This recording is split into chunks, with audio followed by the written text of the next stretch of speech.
दरम्यान ज्या सदनिकांमुळे माणिकराव कोकाटे आणि त्यांचे बंधू विजय कोकाटे अडचणीत आले त्या नाशिकच्या येवलेकर मळा परिसरामधल्या इमारतीच्या बाहेरून आढावा घेतलाय माझे सहकारी प्रांजल कुलकर्णी यांनी।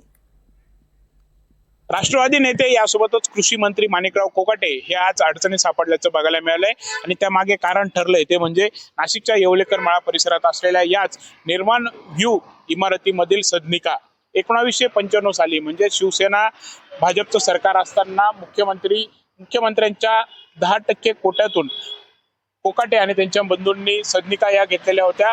दरम्यान त्या काळी त्यांनी ॲफिडेव्हिट मध्ये जी माहिती दिलेली होती त्यामध्ये फेरफार केलेली होती, चुकीची माहिती दिलेली होती। यासोबतच स्वतःला आर्थिक दुर्बल असं त्यांनी दाखवलं होतं आणि या सदनिका त्यांनी मिळवल्या होत्या असा आरोप त्यांच्यावरती ठेवण्यात आलेला होता। 1997 साली अतिरिक्त जिल्हाधिकारी विश्वनाथ पाटील यांनी याबाबत सरकारवाडा पोलीस ठाण्यामध्ये कोकाटे यांच्या विरोधात तक्रार देखील दाखल केलेली होती।